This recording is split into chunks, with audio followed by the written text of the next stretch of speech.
আমরা দুজন মানে আমি আর দীপঙ্কর ভোরবেলা মানে 3:30-4টের সময় কী লেভেলের পাগলামো করি চলো সেটাই আজকে তোমাদের সাথে শেয়ার করি। আমরা দেখো রাত্রেবেলা খিদে পেলেই নিচে চলে আসি রান্নাঘরে, আর নাই ও কিছু বানায় নাই আমি কিছু বানাই, বেশিরভাগটা দিন ওই কিন্তু বানায়। আর ও না অনেক রকম রান্না জানে, এর আগেও তোমরা দেখেছো যে অনেক রকম এক্সপেরিমেন্ট করতে ভালোবাসার জিনিসটা না যখন ফাইনালি রেজাল্ট আউটপুটটা বেরোয় না খেতে সত্যিই সুন্দর হয়।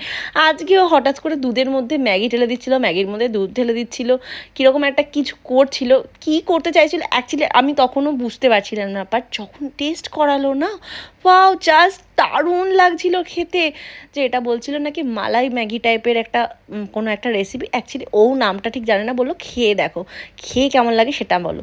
লাস্টে এরকম চিজ আর একটু গোলমরিচ দিয়ে যখন গার্নিশিং করে আমাকে দিল না, আমি জাস্ট ওর থেকেও বেশি কোয়ান্টিটি খেয়ে নিয়েছি।